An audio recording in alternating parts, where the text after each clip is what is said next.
जय सिया राम। अभी आप लोगों ने पढ़ा कि जब कैकई ने जो वरदान मांगा तो दशरथ जी का क्या हाल हुआ। यहाँ रामचरितमानस में जो है एक निर्णायक स्थिति आई जो श्री रामचरितमानस में बिल्कुल बदल गया। इसमें हम अगर देखते हैं तो दो तरह से, एक सांसारिक, एक जो है हमारी जो ईश्वर की जो है इच्छा होती है, या इसको श्री रामचरितमानस का रहस्य गूढ़ भी कह सकते हैं। सांसारिक तो ये हुआ कि हम कितने भी अच्छे लोगों के साथ अगर कोई जो है कुमति साथ में आ जाए, या मंथरा जैसे कोई भी हो, चाहे वो स्त्री हो पुरुष हो, तो उसका घर भी बेकार हो जाता है, घर परिवार बेकार हो जाता है। और दूसरा कि अगर हम रहस्य की बात करें श्री रामचरितमानस का, तो उसमें दर्शाया गया है कि जो होता है वह अच्छे के लिए होता है। अगर श्री राम राजा बनते तो भगवान नहीं बन पाते, उनको भगवान तो बनना ही थी, भगवान है तो भगवान तो बनना ही था, लेकिन वो भगवान क्यों बने? क्योंकि उनको कुछ करके लीला दिखानी थी। ऐसे भगवान नहीं कोई बन जाता है।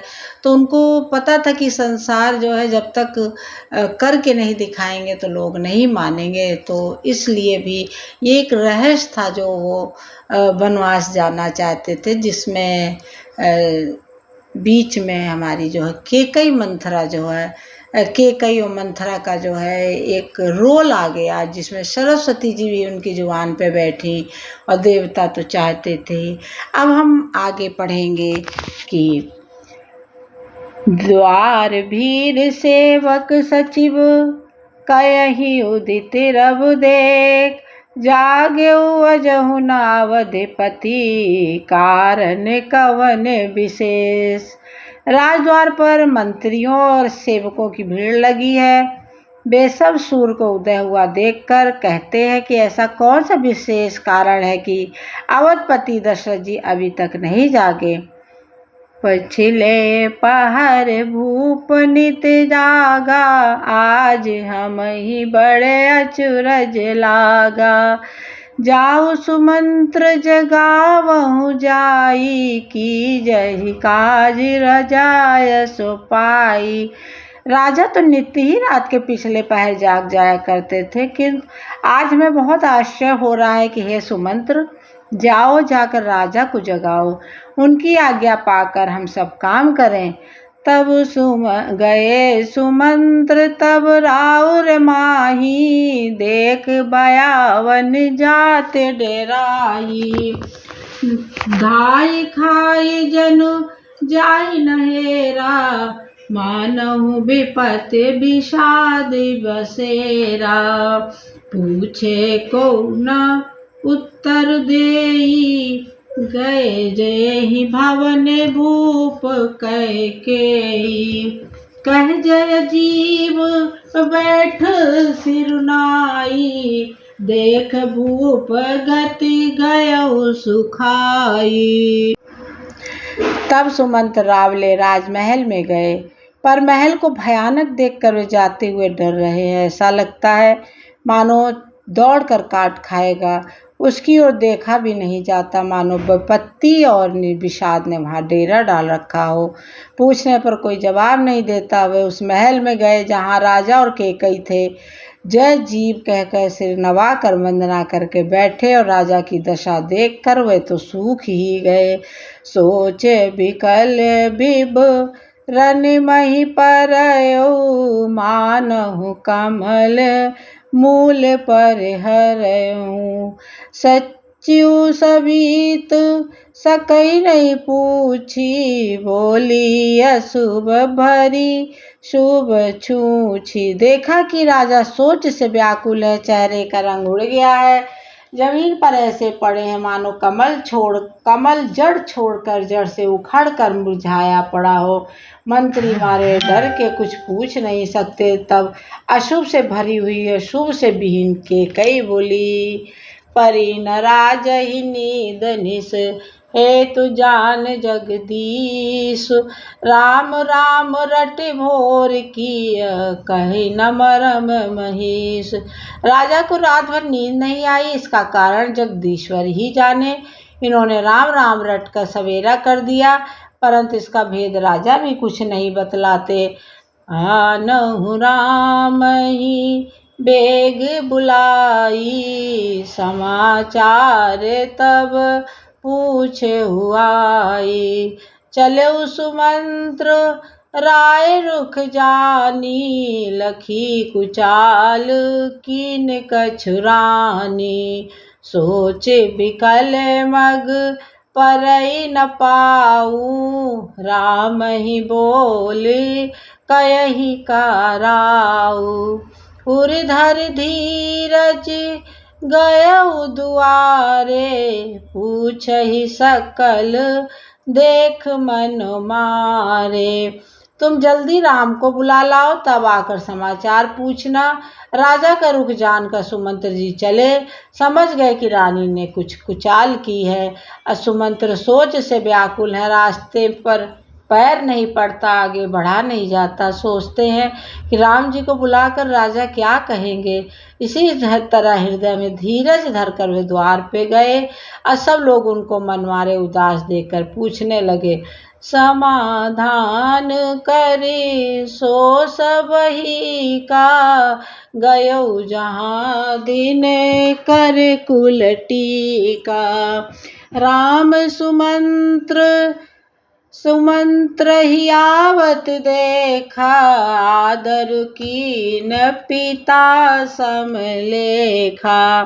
निरखे बदन कही भूप रजाई, रघुकुल दीपहि चले उलवाई। राम कुभात सचिव संग जाही, देख लोग जहाँ तहाँ बिल खाई। सब लोगों का समाधान करके किसी तरह समझा बुझाकर सुमंत्र वहाँ गए जहाँ सूर्यकुल के तिलक श्री रामचंद्र थे। और श्री रामचंद्र जी ने सुमंत्र को आते देखा तो पिता के समान समझकर उनका आदर किया। और श्री रामचंद्र जी के मुख को देखकर आज्ञा की आज्ञा सुनकर वे रघुकुल के दीप श्री रामचंद्र जी को अपने साथ लिवा चले। रामचंद्र जी मंत्री के साथ बुरी तरह से बिना किसी लवाज में के जा रहे हैं, ये देखकर लोग जहाँ तहाँ विषाद कर रहे हैं। जाई दीख रघुवंश मणि, नरपत निपट कुसाज, सहम पर उलक सिंह नहीं, मनहु वृद्ध गजराज। रघुवंश मणि श्री रामचंद्र जी ने जाकर देखा कि राजा अत्यंत ही बुरी हालत में पड़े हैं, मानो सिंहनी को देखकर कोई बूढ़ा गजराज सहम कर गिर पड़ा हो। सूख ही अधर जरई सब अंगू, मनहु दीन मन हीन भुअंगू। सरसु समीप दीख कैकेयी, मानहु मीचु घरी गन लेही। करुणामय मृदु राम सुभाऊ, प्रथम दीख दुख सुना न काऊ। तदब धीर धर समय विचारी, पूछी मधुर बचन महतारी। राजा के ओठ सूख रहे हैं, सारा शरीर जल रहा है, मानो मणि के बिना सांप दुखी हो रहा है। और पास ही क्रोध से भरी कैकेयी को देखा, मानो साक्षात मृत्यु ही बैठी है, राजा के जीवन की अंतिम घड़ियां गिन रही हो। श्री रामचंद्र जी का स्वभाव कोमल और करुणामय है। उन्होंने अपने जीवन में पहली बार यह दुख देखा, इससे पहले कभी उन्होंने दुख सुना भी न था। तो भी समय का विचार करके हृदय में धीरज धरकर उन्होंने मीठे वचनों से माता कैकेयी से पूछा, मोहि कहु मात तात दुख कारण, करई जतन जेहि होई निवारण। सुनहु राम सब कारण एहु, राजहि तुम पर बहुत स्नेहु। हे माता, मुझे पिताजी के दुख का कारण कहो, ताकि जिससे मैं उसका निवारण हो, दुख दूर हो। ये यत्न किया जाए। कैकेयी ने कहा, हे राम सुनो, सारा कारण यही है कि राजा का तुम पर बहुत स्नेह है। देन कहिन मोहि दुई बरदाना, मांग्यो जो कछ मोहि सुहाना। सो सुन भयउ भूप और सोचू, छाड़ न सकहि तुम्हारे संकोचू। इन्होंने मुझे 2 वरदान देने को कहा था, जो मुझे अच्छा लगा मैंने वही मांगा। उसे सुनकर राजा के हृदय में सोच हो गया, क्योंकि ये तुम्हारा संकोच नहीं छोड़ सकते। सुत सने होइत बचन उत, संकट परे नरेश। सकहु ते आयस धरहु सिर, मेटहु कठिन कलेश। इधर तो पुत्र का स्नेह है, उधर वचन प्रतिज्ञा। राजा इसी धर्म संकट में पड़ गए हैं। यदि तुम कर सकते हो तो राजा की आज्ञा शिरोधार करो और इनके कठिन क्लेशों को मिटा दो। निधरक बैठ कयहि कटुबानी, अब सुनत कठिन तात अकुलानी। जीभ कमान बचन सरनाना, मनहु महीप मृदुलक्ष समाना। कैकेयी बेधड़क बैठी ऐसी कड़वी वाणी कह रही है, जिसे सुनकर स्वयं कठोरता भी अत्यंत व्याकुल हो उठी। जीभ धनुष है, वचन बहुत से तीर हैं, मानो राजा ही कोमल निशाने के समान है। जन कठोर पनु धरे शरीरु, सिकहि धनुष विद्यावर बीरु। सब प्रसंग रघुपति सुनाई, बैठे मनहु तनु धर निठुराई। मन मुस्काई भानुकुल भानु, राम सहज आनंद निधानु। बोले बचन विगत सब दूषण, मृद मंजुल जन बाग विभूषण। सुन जननी सोई सुत बड़ भागी, जो पितु मात बचन अनुरागी। तनय मात पितु तोष निहारा, दुर्लभ जनन सकल संसारा। इस सारे साथ समाज के साथ मानो स्वयं कठोरपन श्रेष्ठ वीर का शरीर धारण करके धनुष विद्या सीख रहा है। श्री रघुनाथ जी को सब हाल सुनाकर वह ऐसे बैठी मानो निष्ठुरता ही शरीर धारण किए हो। असुर कुल के सूर्य स्वाभाविक ही आनंद निधान श्री रामचंद्र जी मन में मुस्कुराकर सब दूसरों से रहित ऐसे कोमल और सुंदर वचन बोले, मानो वाणी के भूषण ही थे।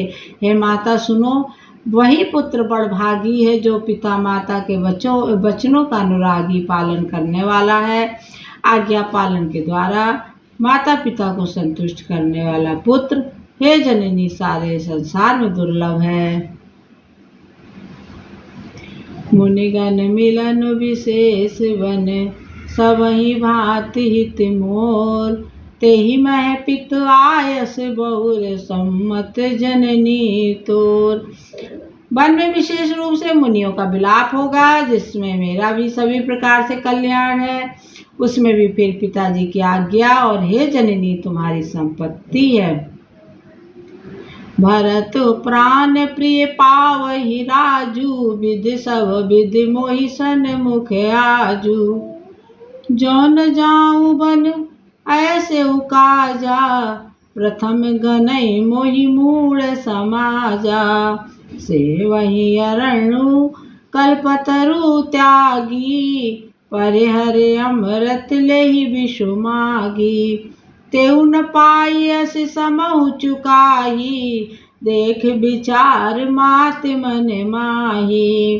अम्बु एक दुख मोहि विशेषी, निपट विकल नर नायक देखी। तोरहि बात पितै दुख भारी, होत प्रतीत न मोहि महतारी। राउ धीर गुण उदद अगाधु, भा मोहिते कछु बड़े अपराधु। जाते मोहिन कहत कछराऊ, मोर शपथ तो ही कहू सत्य भाऊ। वन में विशेष रूप से मुनियों का मिलाप होगा,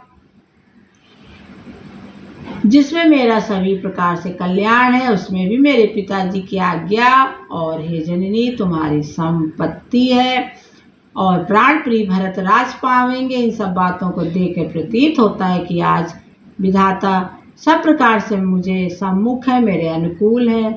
यदि ऐसे काम के लिए मैं वन को न जाऊं तो मूर्खों के राज समाज में सबसे पहले मेरी गिनती करनी चाहिए, जो कल्प वृक्ष को छोड़कर अरण्य की सेवा करते हैं और अमृत त्याग कर विष मांग लेते हैं। हे माता, तुम मन में विचार करके देखो, वे महामूर्ख भी ऐसा मौका पाकर कभी न चूकेंगे। हे माता, मुझे एक ही दुख विशेष रूप से हो रहा है, वह कि महाराज को अत्यंत व्याकुल देखकर इस थोड़ी सी बात के लिए पिताजी को इतना भारी दुख है। हे माता, मुझे इस बात पर विश्वास नहीं होता, क्योंकि महाराज तो बड़े धीर और गुणों का अथाह समुद्र है। अवश्य मुझसे बड़ा कोई अपराध हो गया है, जिसके कारण महाराज मुझसे कुछ नहीं कहते। तुम्हें मेरी सौगंध है माता, तुम सच सच कहो। हे प्रभु राम जी, कितने मधुर वाणी से ऐसी स्थिति में भी वो बात कर रहे हैं। जय सिया राम। जही विधिनाथ होई हित मोरा, करहु सोबेग दास मैं तोरा। जय सिया राम। राधे राधे।